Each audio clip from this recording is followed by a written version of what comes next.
Merci d'être présent. Alors, j'ai vu que le titre était Climat et vieillissement lors des choix.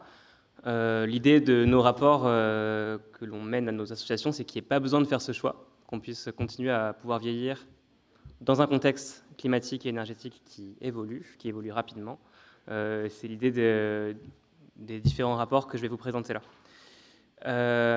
Avant toute chose, je me permets juste un mot sur l'association que je représente. On est une association d'intérêt général. On parle des sujets du climat et des sujets de l'énergie, notamment dans le contexte géopolitique actuel, et pour différents secteurs économiques, notamment celui de la santé, sur lequel je travaille.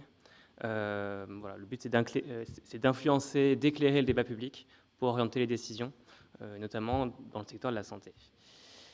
On a publié différents rapports sur le secteur de la santé, sur le médico-social, sur les industries pharmaceutiques, et maintenant on travaille sur le juste soin et la prévention.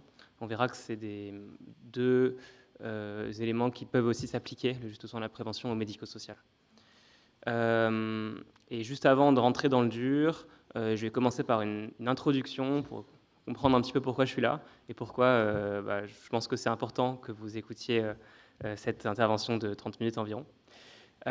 Pour commencer, je vais montrer ici 4 images qui s'affichent à l'écran. Ces 4 images, elles ont un point commun, c'est qu'elles représentent des activités du secteur de la santé ou également du secteur médico-social, que ce soit du transport de personnes, patients, professionnels, que ce soit des constructions de bâtiments, ici c'est le CHU de Reims, mais on aurait pu mettre une construction d'EHPAD par exemple, que ce soit ici la production de produits de santé, qui sont consommés massivement dans les établissements médico-sociaux, ou que ce soit la production d'aliments, la mise en place d'un système agroalimentaire qui permet aux établissements d'hébergement de pouvoir nourrir ses résidents. Donc c'est des activités qui sont indirectement ou directement induites par le secteur médico-social.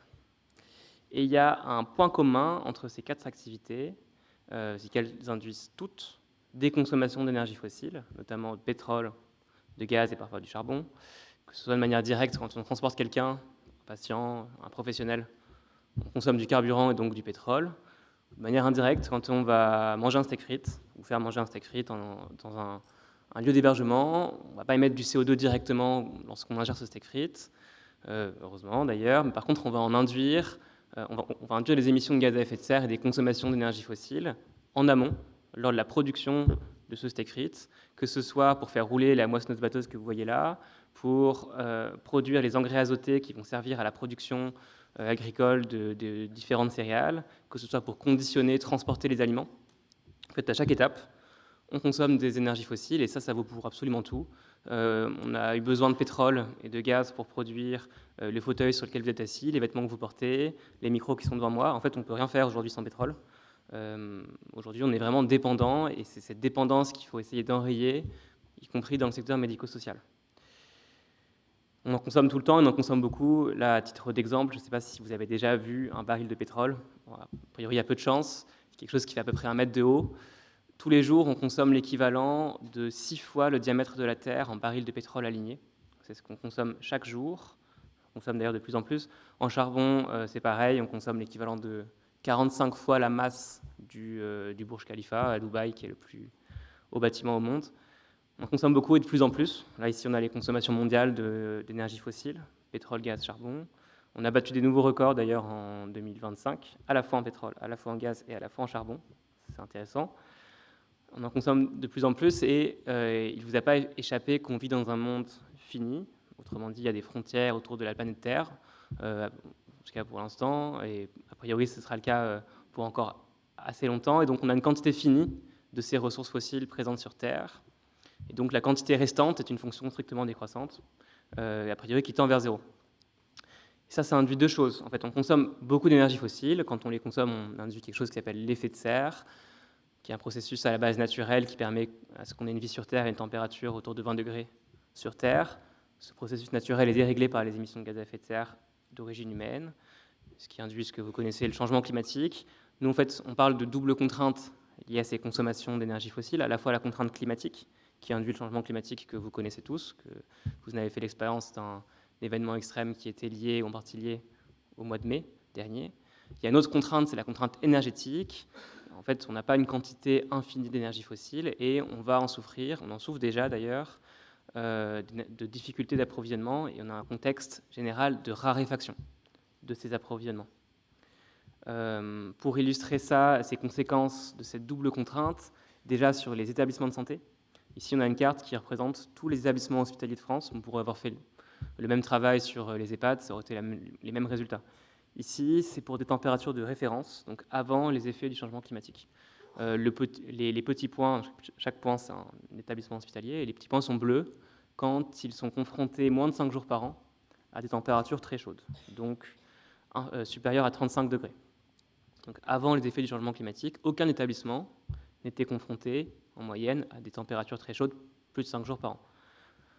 Et ce qu'on observe, c'est qu'ici en 2030, puis en 2050, de plus en plus d'établissements vont être confrontés à ces températures très chaudes, et c'est particulièrement vrai d'ailleurs en région Occitanie, où les établissements vont connaître ces températures sur des intervalles de temps qui n'ont jamais été observés. Donc même si on observe déjà des effets notoires du changement climatique sur les établissements, c'est important de noter qu'en fait, ce qu'on observe, ce qu'on va observer n'a jamais été observé précédemment. Et en fait, si on regarde même à l'horizon 2100, ce qui est toujours intéressant, en fait, la plupart de la France va être confrontée à ces températures chaudes sur des intervalles de temps très longs. On va avoir des canicules qui vont être multipliées par 17. Le nombre de jours de canicule va être multiplié par 17 en 2100 par rapport aux températures de référence. Ça, c'est selon des projections de Météo France centrales. Donc, c'est ce que projette Météo France dans un scénario central, sachant qu'il y a un scénario plus pessimiste qui existe aussi. À part déménager en Normandie ou en Bretagne, et encore, ça veut dire qu'il va falloir s'adapter à vivre à ces températures très chaudes. Alors, peut-être des gens viennent de Normandie, mais en tout cas, même en Normandie ou en Bretagne, il va falloir s'adapter à ces températures très chaudes. On l'a vu à Brest, il y avait des températures qui ont dépassé les 35 degrés au mois de mai dernier. Donc ça, c'est un premier problème. Un second problème, c'est la raréfaction de l'approvisionnement en énergie fossile. En fait, c'est les deux faces d'une même pièce qui expliquent pourquoi il faut faire cette transition. Ici, on a une carte qui représente les différents pays qui nous exportent du pétrole en France. Il faut savoir qu'en France, on importe 99% du pétrole que l'on consomme. On produit 1%, ce qui ne reste pas énorme. Donc on retrouve les principaux pays producteurs de pétrole qui nous exportent ce pétrole. On retrouve les États-Unis, l'Arabie Saoudite, pays bien connus. Les barres noires, alors c'est pas très gros pour vous, mais je vais vous expliquer cette carte. Les barres noires, ça représente à quel point on importe du pétrole à ces pays. En noir et en orange, ça représente le pétrole qui est incorporé dans des biens et services. Par exemple, en Russie, on importe beaucoup moins de pétrole depuis la crise en Ukraine. Par contre, on importe toujours des engrais qui sont produits à partir de pétrole. On considère qu'on importe toujours du pétrole à la Russie, mais de manière indirecte. Quelque chose d'intéressant avec ces cartes, c'est les petits ronds bleus en dessous de ces barres noires. Ces ronds bleus, ils représentent en bleu foncé les productions actuelles de pétrole de chacun de ces pays et en bleu clair les productions projetées pour 2050 de chacun de ces pays. Et en fait, pour la totalité de ces pays-là, on va connaître une décrue des capacités à produire du pétrole pour tous ces pays-là, parce que leur réserve intérieure a une quantité de pétrole finie, parce qu'on en produit massivement dans chacun de ces pays et donc on pompe, et au bout d'un moment, il n'y a plus rien à pomper. C'est ce qu'on observe déjà en Europe du Nord, en Norvège par exemple, ou au Royaume-Uni. Donc ces pays vont avoir une capacité de plus en plus faible pour exporter du pétrole. Quelque chose d'autre qui est intéressant, et je m'en excuse, on le voit très très mal, c'est les cercles oranges qui sont autour des ronds bleus. C'est les consommations intérieures de ces pays en pétrole. Ce qu'on observe, c'est qu'en fait, ces pays ont besoin de pétrole pour leur fonctionnement, pour leur économie intérieure, et il y a des fortes chances que ce qu'ils produisent en 2050, donc moins qu'aujourd'hui, ils le gardent pour eux en 2050, parce qu'en fait, c'est ce dont ils ont besoin pour beaucoup de ces pays. C'est même moins que ce dont ils ont besoin. Autrement dit, il y a des fortes chances qu'ils gardent leur pétrole pour eux et qu'on en ait d'autant plus moins en 2050. 2050, c'est dans pas très longtemps.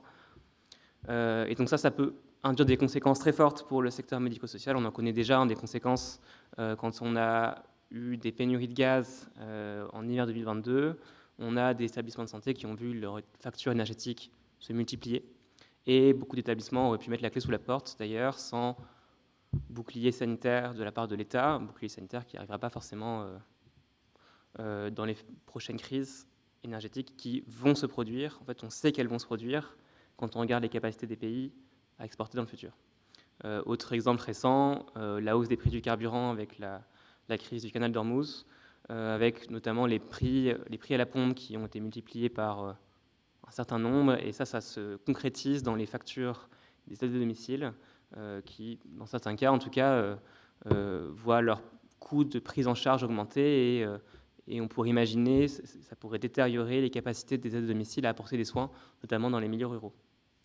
Donc il y a des conséquences très fortes dans nos capacités de s'approvisionner en énergie fossile, d'où ce double intérêt à faire cette transition. L'intérêt climatique, il faut réduire ses émissions de gaz à effet de serre, il faut s'adapter aussi au changement climatique, et il faut se rendre plus résilient face à cette raréfaction progressive qui va arriver en énergie fossile, notamment en pétrole et en gaz. D'où justement l'idée, avant d'agir, il faut savoir où agir, et nous c'est ce qu'on a fait dans nos travaux, on allait mesurer l'empreinte carbone, donc, qui consiste à analyser l'origine des émissions de gaz à effet de serre et des consommations de fossiles du secteur médico-social. C'est ce qu'on a fait en 2024. Et voilà, on a étudié tout le médico-social, notamment les établissements et les services pour personnes âgées. On a aussi regardé les établissements et services pour personnes en situation de handicap. Donc globalement, les conclusions sont assez similaires. Et ce qu'on a calculé, c'est que le secteur de l'autonomie, il induisait des émissions de 10 millions de tonnes de CO2. Ce chiffre-là, il ne vous dit pas forcément grand-chose, parce que des millions de tonnes de CO2, ça ne parle pas à tout le monde, mais c'est à peu près 1,5% de l'empreinte nationale. Donc, à titre d'exemple, c'est autant que les industries qui produisent du verre, les industries qui produisent du papier et du carton réunis. C'est un chiffre qui est important. C'est à peu près la moitié des émissions du secteur du textile en France, y compris le textile importé d'ailleurs. La moitié de ces émissions, elles proviennent des déplacements et de l'alimentation. Donc on verra un peu plus tard ces analyses. Et également, la moitié des émissions du secteur, ça provient des établissements pour personnes âgées dépendantes, des EHPAD. Ça, c'est plutôt prévisible étant donné que ça représente une grande partie des établissements du secteur médico-social. Si on regarde avec un peu plus d'attention les émissions de gaz à effet de serre, ici on a l'analyse par catégorie d'émissions des émissions du secteur de l'autonomie. Alors je ne suis pas sûr que vous voyez bien ce qui est écrit, mais je vais vous le décrire. Ce qu'on observe, c'est que déjà on a des déplacements de personnel, des déplacements de patients. Alors en EHPAD, c'est surtout des déplacements de personnel, des déplacements de domicile-travail. Pour les services à domicile, c'est plutôt des déplacements de professionnels également. On a des déplacements de patients qui peuvent arriver dans les établissements pour personnes en situation de handicap. C'est à peu près 27% des émissions du secteur. Il faut savoir qu'en moyenne en France, il y a à peu près 75% des déplacements de domicile-travail qui sont effectués en voiture. Voilà, ce qui s'explique par l'accessibilité des établissements. Et pour les services à domicile, c'est à peu près 93% des déplacements qui sont effectués en voiture en France. On a également de l'alimentation. Encore une fois, c'est plutôt prévisible. On a plus d'1 milliard de repas servis chaque année dans le médico-social. Il faut savoir que près de 60% des émissions proviennent du contenu même de l'alimentation, c'est-à-dire ce n'est pas des emballages, ce n'est pas de la logistique, mais c'est de la production même des aliments, notamment des produits carnés, mais pas que. 1 milliard de repas qui sont servis chaque année. On a également des consommations d'énergie des bâtiments, notamment de gaz, mais aussi de fuel dans certains cas, et également d'électricité, avec à peu près 75 millions de mètres carrés de bâtiments. En termes de surface équivalente, si on alignait toutes les surfaces du médico-social, c'est autant que la ville de Toulouse à peu près. Donc il faut chauffer, ventiler, climatiser d'ailleurs de plus en plus. Donc c'est des surfaces qui sont assez imposantes. C'est normal, hein, ça s'explique, mais ça induit forcément une consommation d'énergie également importante. Ces bâtiments, il a d'ailleurs fallu les construire, donc on a aussi des émissions qui sont liées à la construction. Peut-être une autre catégorie d'émissions que je trouve intéressante, c'est le soin qui va être dispensé en établissement. Notamment, on se trouve la production de médicaments ou de dispositifs médicaux, avec à peu près 8 médicaments par patient et par jour qui sont dispensés en EHPAD en moyenne. Des fois, c'est beaucoup plus, ce qui induit d'ailleurs tout un tas de risques iatrogéniques. Il faut savoir qu'il y a à peu près 20% des 20% des passages aux urgences pour les personnes âgées qui sont liées aux effets indésirables médicamenteux. Et même si ça vous concerne probablement moins, le constat est le même dans les établissements pour personnes en situation de handicap. notamment pour les établissements pour adultes médicalisés.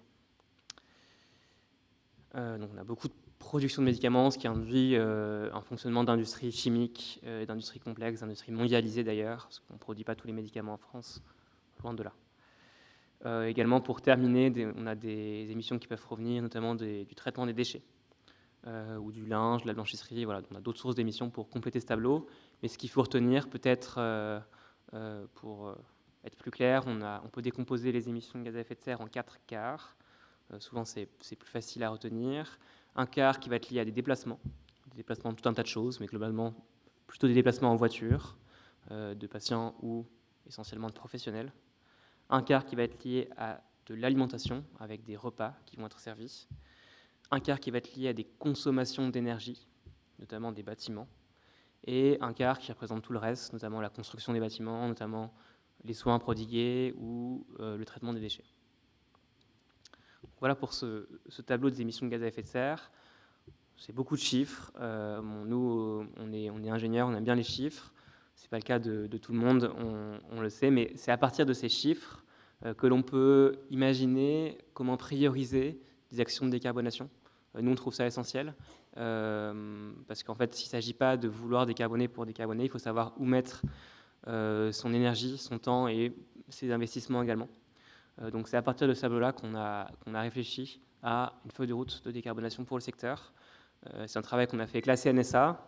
La CNSA, pourquoi ? Parce qu'ils financent une bonne partie des activités du secteur. Et en tout cas, nous, ce qu'on pense, c'est que le plan de décarbonation doit être planifié et financé. Et on a une nécessité à agir également, puisque le secteur est en croissance, en tout cas tendanciellement. On a des besoins de prise en charge qui évoluent, notamment avec le vieillissement des populations. Ça, a priori, je ne vais pas m'étaler parce que vous le savez bien mieux que moi. Donc si on ne fait rien, toutes choses égales par ailleurs, en 2050, les émissions pourraient augmenter de 40% environ. Donc nous, on a étudié 2 scénarios pour nos travaux. Un scénario avec virage domiciliaire et un scénario sans virage domiciliaire. Les conclusions sont à peu près les mêmes. Donc ici, je vais présenter un scénario plutôt central, mais il faut savoir qu'on a étudié ces 2 variables dans nos modélisations. Comme je vous ai dit précédemment, avant d'aborder les leviers un petit peu concrets, des prérequis, c'est qu'il faut que cette transition soit financée et planifiée dans le temps. Voilà, je pense que vous le savez mieux que moi, c'est pas possible de transformer son activité en 3 jours, ni même en 1 an. Il faut penser plutôt long terme, notamment quand on a, par exemple, des flottes de véhicules à remplacer, quand on a des bâtiments à isoler. C'est des investissements qui sont lourds, qui sont à planifier dans le temps, il faut que ce soit financé. D'où le travail avec la CNSA, qui ont ensuite estimé les coûts de ces trajectoires, notamment sur les leviers qui portent sur l'alimentation, la mobilité, sur l'énergie. Ce qu'ils ont estimé, c'est à peu près voilà, c'est plusieurs milliards de charges. Et eux, je vous invite à consulter leur rapport, qui est un rapport très économique, mais ils ont estimé des différents acteurs qui pourraient prendre en charge ces différentes dépenses. Et d'ailleurs, on l'a vu dans les actions de transition qui existent aujourd'hui, c'est à la fois porté par des établissements ou des groupes d'établissements, mais pas que. Il y a les conseils départementaux qui peuvent réaliser des investissements, les ARS, la CNSA, notamment tout ce qui porte sur le bâti. Bref, en tout cas, c'est un financement qu'il faut envisager dans sa globalité avec tous les différents acteurs médico-sociaux. Enfin, les autres prérequis qui sont assez évidents, hein, entre guillemets, on ne s'est pas cassé la tête. Il faut que les acteurs soient outillés, parce qu'en fait, l'idée, c'est pas d'imaginer les leviers tout seul. Il faut qu'il y ait des espèces de guides. En tout cas, nous, c'est ce qu'on a essayé de produire, un guide avec différentes fiches, notamment, qui servent à vous éclairer sur les différents leviers.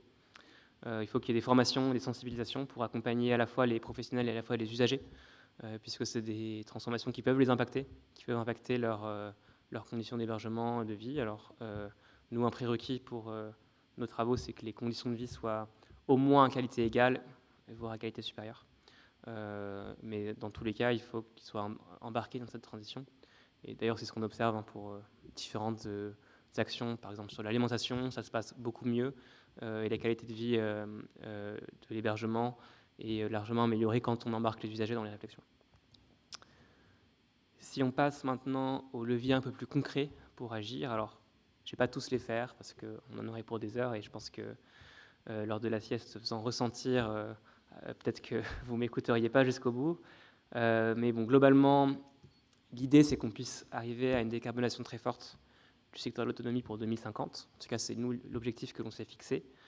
Et le tout en prenant en compte une augmentation tendancielle de la population à accueillir, à héberger ou à accompagner à domicile.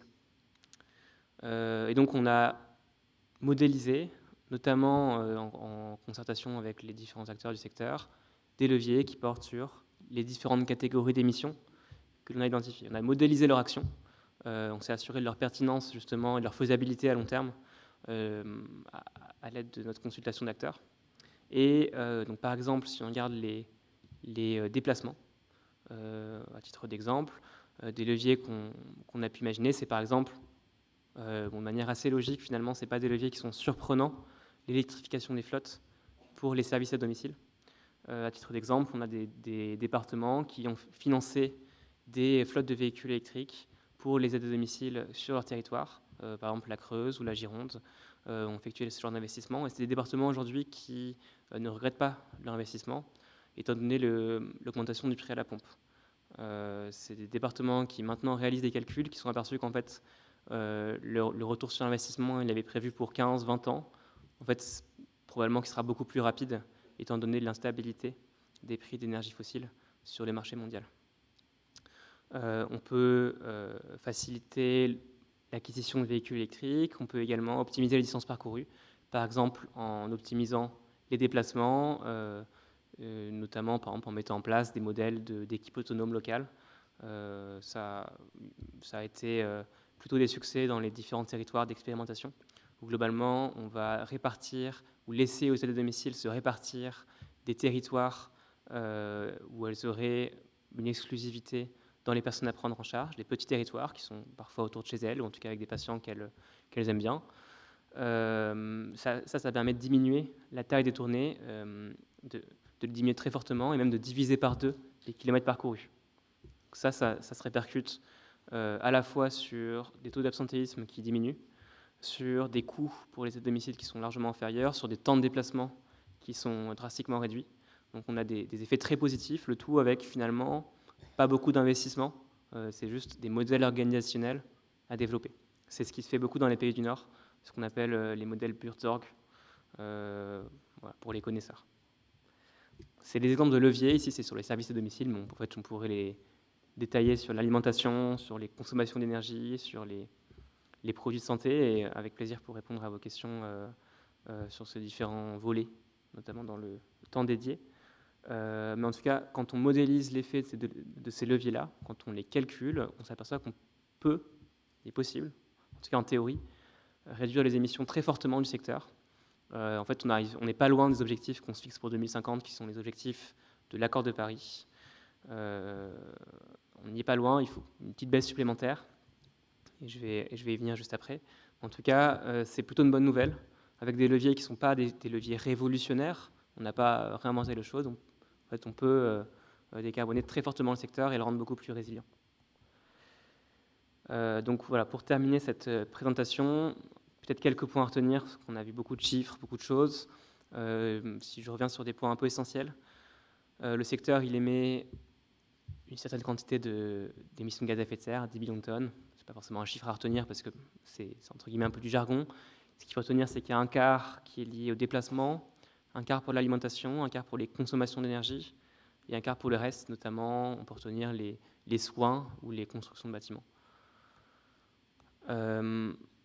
Peu importe la trajectoire, qu'on soit plutôt sur un virage domiciliaire dans l'avenir ou sur une évolution tendancielle où on continue à avoir des hébergements, notamment en EHPAD, les leviers sont très nombreux et la décarbonation, elle est possible. On l'a modélisée et on peut arriver à décarboner d'à peu près 70% les émissions de gaz à effet de serre juste en appliquant les leviers qu'on a identifiés.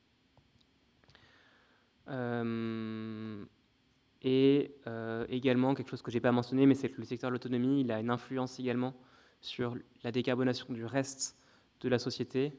Le secteur de l'autonomie, il induit à peu près plus d'1 milliard de repas consommés chaque année.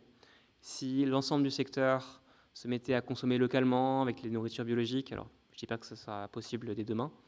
Ça aurait un effet non négligeable sur la transition du secteur agricole, puisqu'en fait, ça fournirait un acheteur majeur pour les filières qui ont du mal aujourd'hui à se développer, à trouver des débouchés.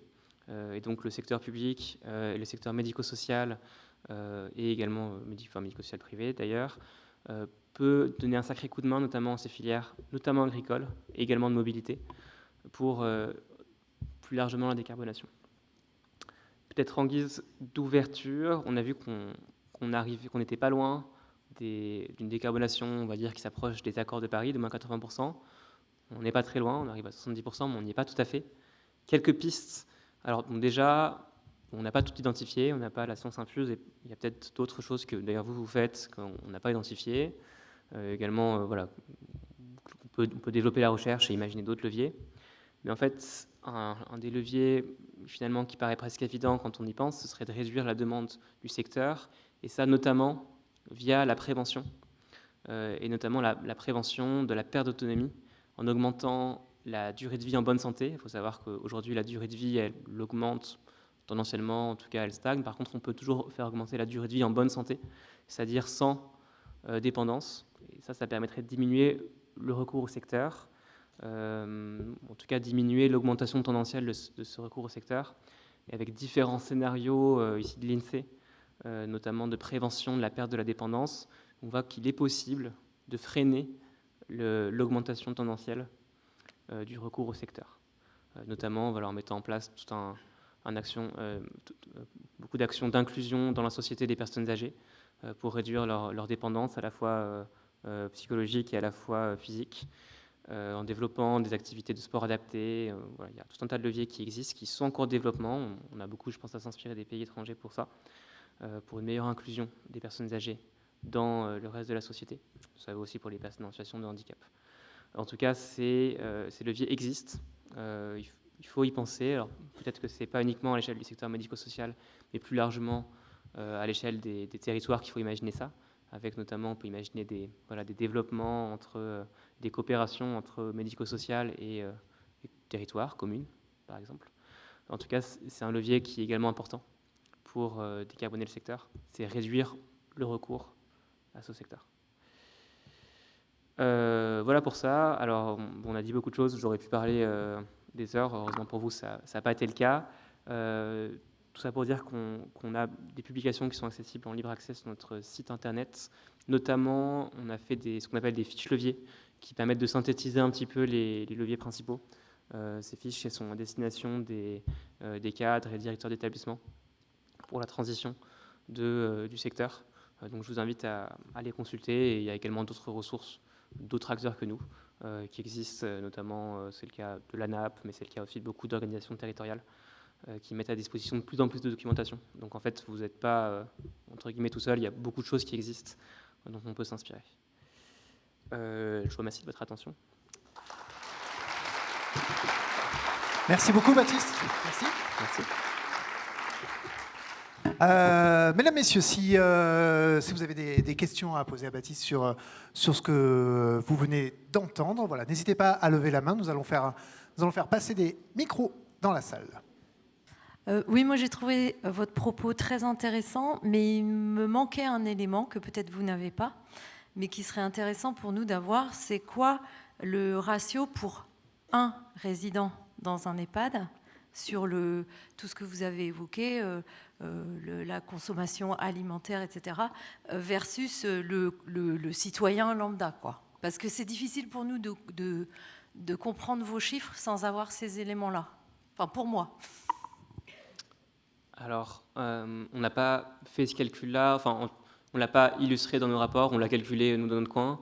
Effectivement, quand on compare un résident moyen en EHPAD et un Français moyen, les émissions de gaz à effet de serre du résident sont un peu inférieures. Et ça, c'est compréhensible. Hein. Ils se déplacent moins, a priori, ils consomment moins de différents biens. Ils mangent autant, a priori. Donc elles sont légèrement inférieures, en tout cas pour certaines catégories d'émissions, notamment le déplacement. Toutefois, ça ne veut pas dire que les résidents en EHPAD sont décarbonés. Donc nous, on n'a pas cherché à valoriser ça comme résultat. Nous, ce qu'on aimerait bien, c'est que le secteur soit de plus en plus résilient. Et entre guillemets, l'ensemble de la société n'est pas forcément résiliente aux pénuries d'énergie fossile. D'ailleurs, on le voit en ce moment, quand on a moins de pétrole, c'est pas facile tous les jours. Et on le verra, j'espère pas, mais on le verra probablement dans le futur. Donc nous, on se concentre plutôt, là, on s'est concentré sur le périmètre du médico-social. On n'a pas cherché à le comparer à d'autres. Mais en tout cas, vous avez raison.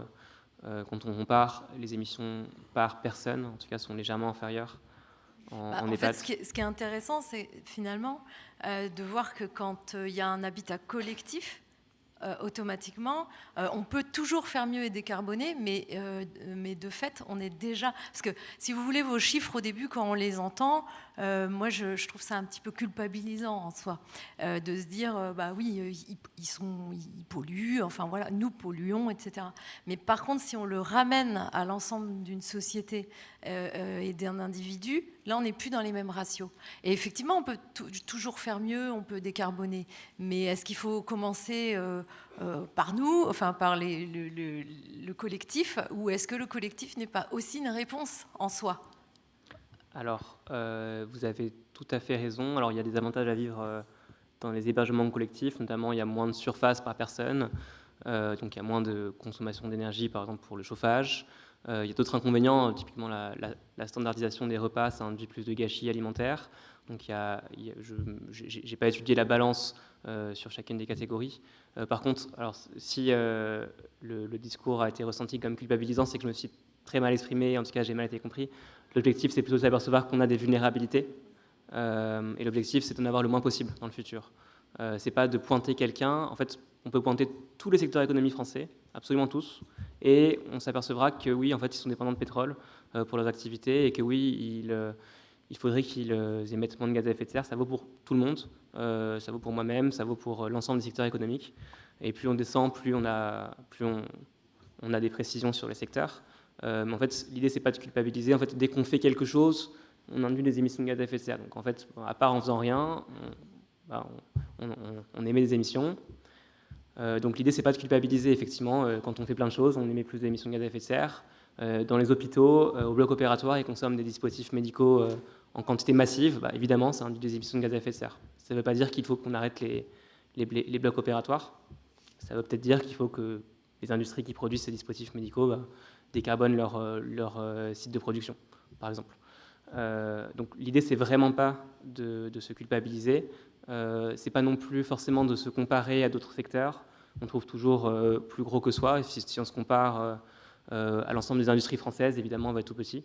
Mais en fait, la comparaison à plus gros que soi n'est pas toujours pertinente parce qu'on trouve toujours plus gros que soi. Donc voilà, il faut vraiment voir ça comme une vulnérabilité que l'on a au sein du secteur de la santé et dont on souhaite se débarrasser, en tout cas le plus possible.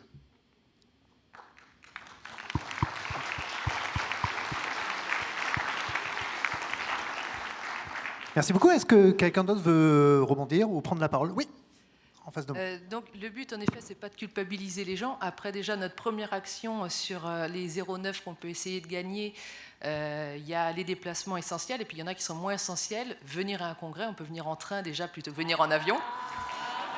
Mais en effet, le but, c'est pas de culpabiliser parce qu'aujourd'hui, voilà, le train était quand même plus cher que l'avion. Ça, c'est fou. Donc, et on a aussi un temps qui est contraint. Au-delà de ça, ce qui est intéressant, en étant directeur d'établissement, c'est que je me dis personnellement, quand on essaie de faire un geste bon pour la planète, ça n'engage que nous ou peut-être notre famille. Par contre, ce qui est intéressant, c'est qu'en étant directeur, si on met en place une action comme les critères de la loi Egalim, on emmène avec nous tous les résidents et là, on est vraiment impactant. C'est là tout l'enjeu et tout l'intérêt de notre métier, quoi. Tout à fait. Donc, effectivement, j'en profite pour féliciter ceux qui sont venus en train. Et je pense qu'un élément important, c'est que la décarbonation, ce n'est pas une histoire de culpabilisation individuelle non plus.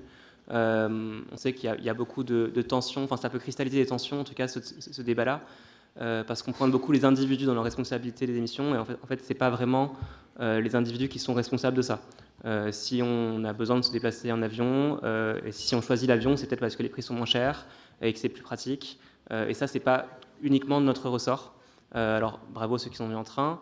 Je pense que pour Toulouse, le train est largement faisable. En tout cas, pour pas mal d'actions, Il n'y a pas que les déplacements, on ne peut pas changer tout seul. Si on veut se déplacer, venir tous les jours en vélo dans l'établissement, ce n'est pas forcément possible, parce qu'il n'y a pas les infrastructures, parce qu'en fait on habite trop loin.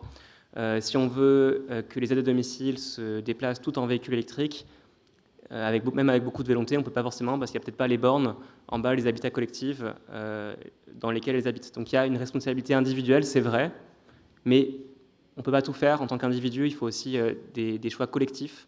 C'est pour ça que nous, on a cherché à travailler avec la CNSA pour l'influencer, tout simplement, parce qu'il y a aussi des choses qui doivent être portées à l'échelle collective, à l'échelle politique, à l'échelle nationale, et on ne peut pas tout faire tout seul.